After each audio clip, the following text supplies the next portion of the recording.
Hello everyone and welcome back today. Today I want to talk a little bit about the new Galaxy Note 8.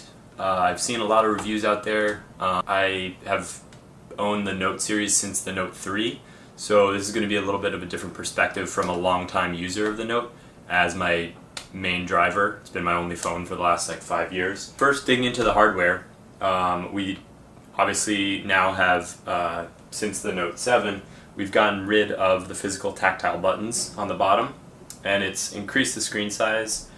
It gives a much bigger screen overall.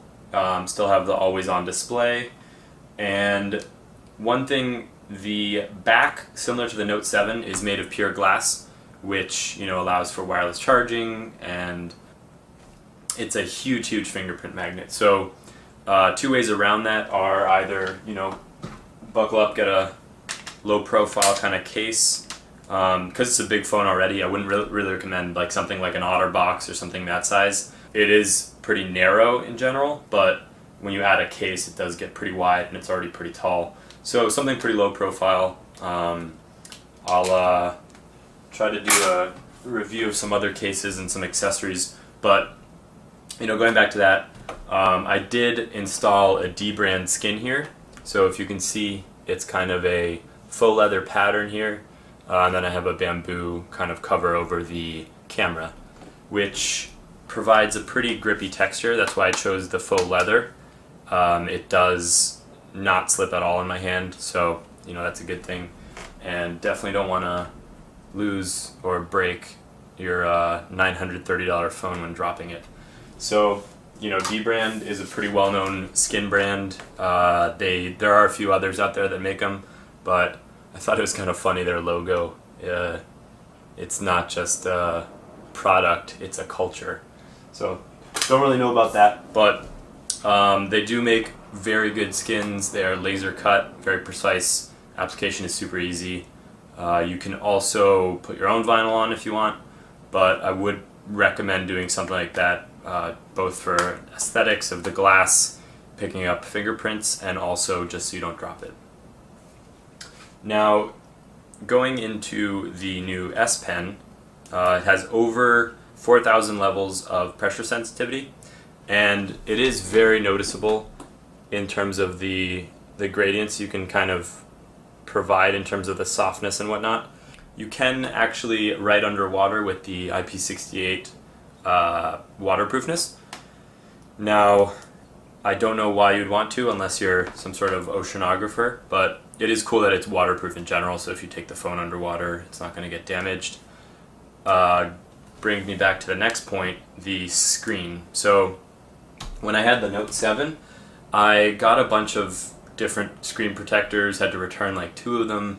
I got the regular ones that are films that you kind of put on, and none of them really stayed. The issue is really the design. So with these curved edges now, those films just don't really have anything to hold on to in the end, and because they get scuffed up on the side, it ends up lifting over time.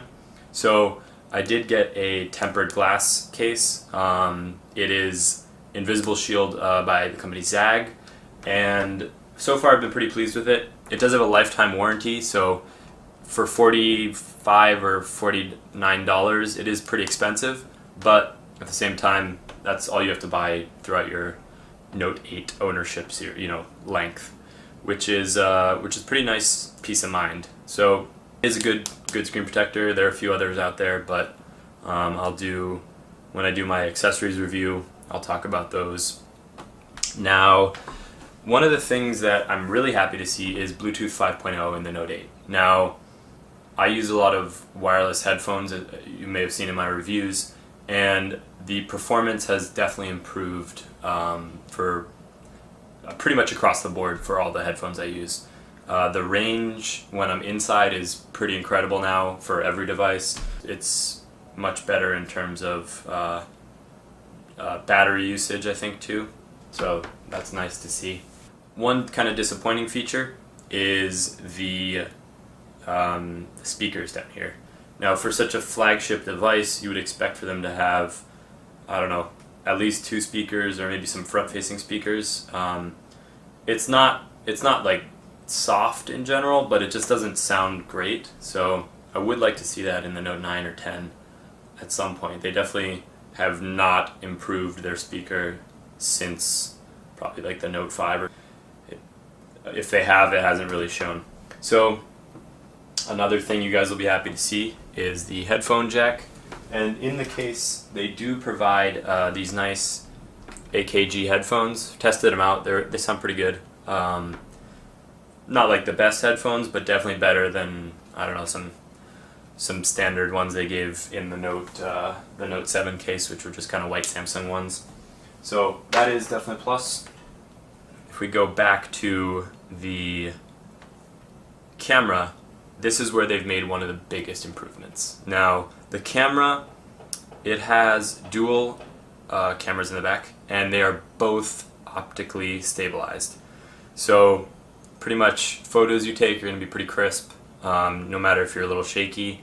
And the biggest thing I've noticed is really the videos. So the videos on this are very, very smooth. It almost feels like, you know, I'll insert some clips, but when you're taking a video, if you hold it pretty still, it almost feels like you have a 2-axis gimbal on it. Not a 3-axis, because there's a little bit of shake here and there, but definitely feels like it, you know, has the physical stabilization versus software stabilization. If I go into the camera app, there are a lot of new features. So if you swipe left here, left to right, it brings up all these modes that you can kind of do. And one of my favorites is the hyperlapse mode, which enables you to kind of do progressions through, you know, a nice space, and it kind of centers everything. The animated GIFs are cool. What else? The rear cam selfie, so if you want to take a full quality selfie, it enables you to do that. Just have to hold it in place. Sports modes, and the coolest thing is you can reorder all these, and you can also download new ones. So this sports mode, the animated GIF, or GIF, however you pronounce it, the rear cam selfie, those were all downloadable from Samsung, and I literally just went there, downloaded it, and it added it here, and I could rearrange everything. So that is a cool feature. The live focus mode is not that useful. I think it's cool in kind of theory, when you can, you know, if you have to be 1.5 meters away from a subject to take that, and you can blur the background, and you can do it pre and post production. So it is nice when it actually works, but in reality, the amount of times you're literally just 1.5 meters or the right distance from a person is really not as much as you'd expect. So cool to have. We'll probably use it once in a while. The 2x button here is pretty cool. You can see it's actually the telephoto lens, so it's optical zoom, and that is a nice feature to have. That is how they do that live focus, doing, you know, taking one photo and another, adjusting those levels. So both very good cameras. Flash is pretty good too. That brings us to the next one here, the fingerprint sensor. I know a lot of people have complained about this. It just so happens that my hands are the perfect length, so my finger, when I just hold the phone naturally, it sits right on the touch sensor. So it works very well for me. It might not work, you know, your mileage may vary, but I do think it's fine. And I know the biggest complaint was people wanted it in the screen, but, you know, I think we're probably another year or two away from that. So the only annoying thing is that when the phone is down resting somewhere, you do have to lift it up, or either type in your password or something like that. But in general, I think it's fine. You know, if you don't like it, just use the face unlock or the password. But that pretty much covers it for the hardware. Only other thing is probably the micro SD card here that you can get in the deals I'll talk about later. They provide one for free if you bought it within a certain time range, but I believe it supports up to probably 256 gigs, and good to see that, as the internal storage is only 64 gigs. So that pretty much covers it for the hardware. It is definitely a nice looking phone, has a premium feel to it, and I think they didn't stray too far away from what the Note 7 had. RIP, but you know, they did get rid of the physical buttons back here and added the 2 cameras. So going back to this gorgeous screen, one of my new favorite features is the ability to fully take advantage of the length of the screen, and they now have this dual app launch. So right here I have YouTube Internet. If I click on that, it'll open them both.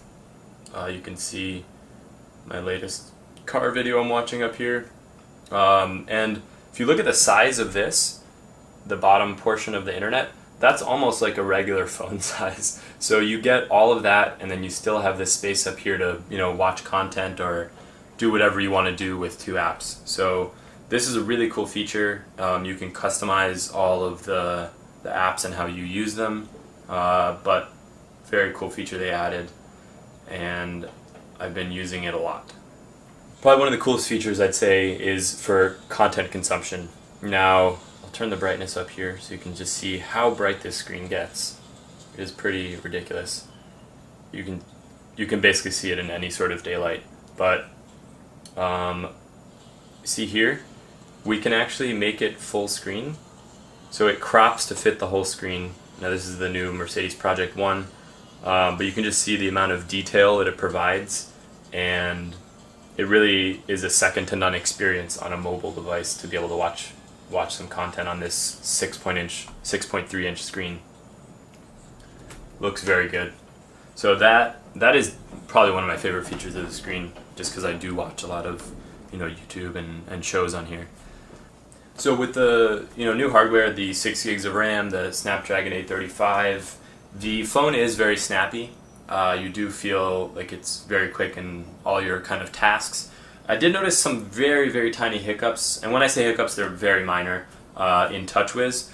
So what I've always done is use Nova Launcher. It is an app launcher and just interface for your phone that is very smooth and completely customizable. You can customize everything from the icon feel to the size of everything. You can even have multiple app drawers down here. But one thing that is kind of annoying is the bottom bar down here.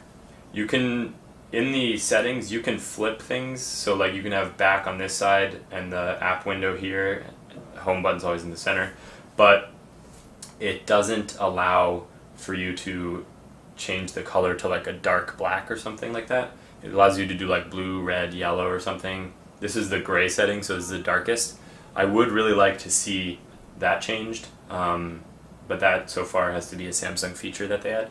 So another thing is, say if we go back to YouTube, if you're watching a video, if you long press this, it even though the menu isn't showing there, it does give you the ability to go to home. So anywhere you are, if the menu bar is hidden, if you hold that center button right there, or where it would be, it'll go to home, which is a good feature, good replacement for the actual physical tactile button. And that brings us kind of to the last point here, which is Bixby. So I've been trying to use Bixby after you've used like Google Home Assistant or like Alexa or Siri or something like that. It is not that great.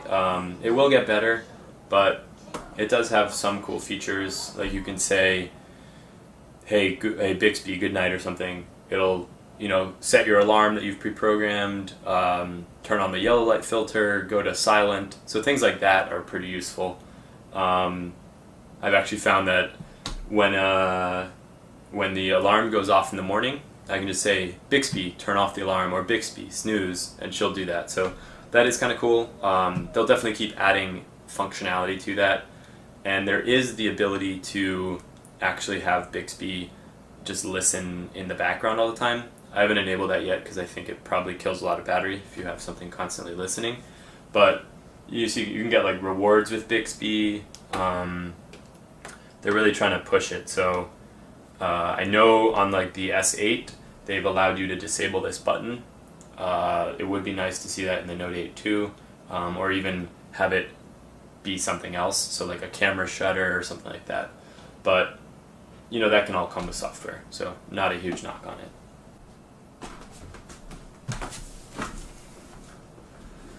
So let's talk about the biggest elephant in the room, and that is the battery of the Note 8. So when we had the Note 7, that had a 3500 milliamp hour battery, which was, not huge, but a decent size. And unfortunately, we all know what happened with that. Didn't end very well. They really pushed the battery to the limits and had a kind of design flaw in the edges of the battery that caused it to spontaneously combust. So one recall after another, they sent us a new one, same thing happened. Things really didn't go well for the Note 7. And Samsung has definitely learned what went wrong in, they did a 5 to 6 month evaluation and they finally found what the source of the error was. So it made sense that in the Note 8 they were going to play it safe. They have a new battery kind of testing facility, and they have a new protocol for all the batteries when they go through the assembly line. So you can pretty much rest assured that this is not going to have that issue. It was kind of Samsung's time to shine. There were rumors that the new iPhone was going to get rid of the headphone jack. It was pretty much just a refresh with like new internals of the iPhone 7 or 6 before it. So it was really the Note 7's time to shine. Sales were through the roof, but they made that huge $4 to $5 billion mistake. And unfortunately, the way things are going, these phones are all sealed now, so the access to the battery is not that simple.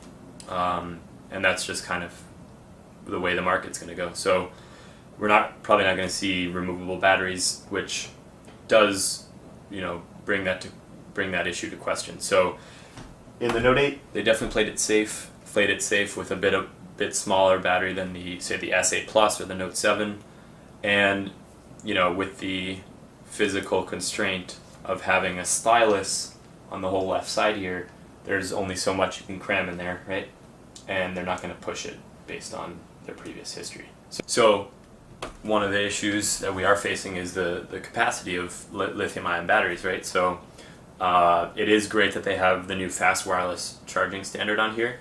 I typically have one here. This lamp is a charger. I have one at work. I have one in my car.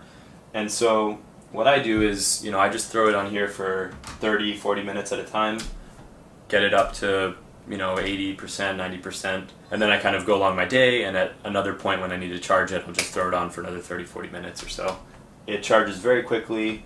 With wireless charging, it's so convenient that you don't really even notice the fact that you're doing it. You kind of just put it on a stand like this, and it is definitely a great feature. So, I'd recommend, because these batteries are pretty expensive to replace, you have to take off the whole screen assembly, get the new battery. Most people aren't going to do that themselves. I would definitely recommend, kind of changing your charging techniques for your phone if you are considering some of these new phones. I personally haven't found battery life an issue. I think it's very good when it's not being used. It only sucks probably 1% or 2% an hour, and the battery efficiency seems pretty good in the OS. So what I was going to say about the way you use your battery or how you charge it is, when you go to bed at night, you shouldn't really plug in your phone and just leave it there sitting at 100%, right? So if your phone is constantly at 100%, and then drains a little bit, goes back to 100%, you're constantly using one of those, a few of those top end of the cells, and you're just depleting them and replenishing them. So their lifespan and their longevity is not going to be that great. And what you should really be doing is, running your phone down to a reasonable percentage, 30, 20%, and then charging it. So that's why I think fast charging is really great. It allows you to kind of just pop it on and off, so you're always within that happy medium of battery percentage.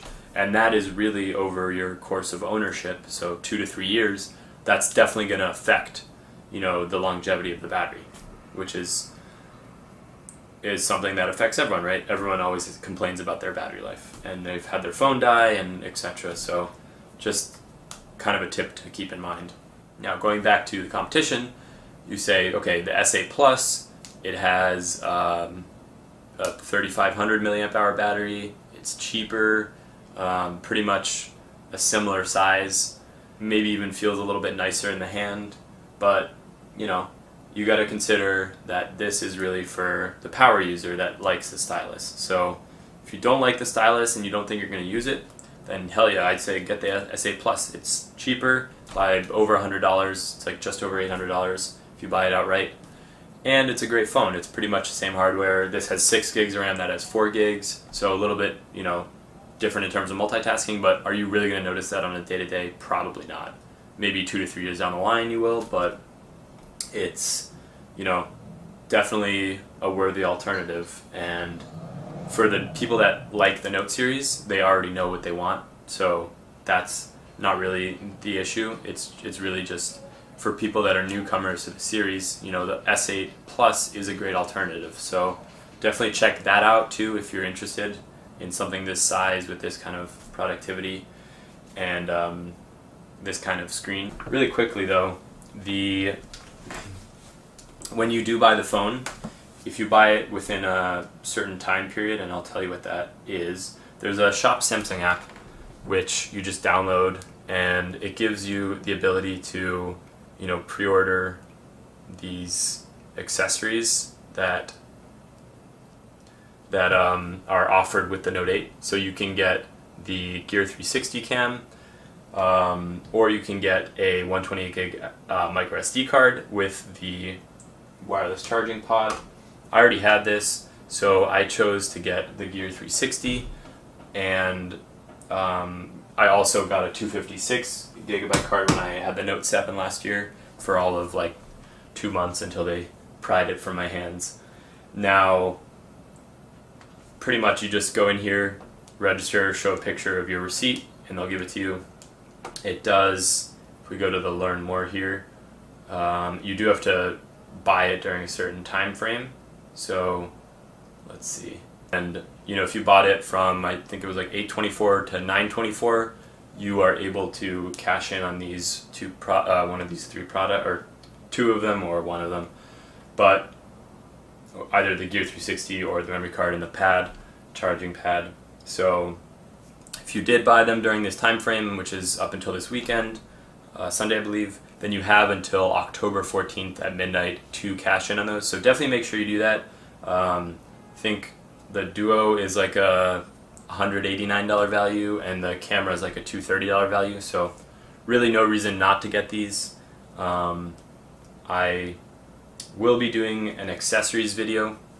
So something like this Staedtler Norris Digital.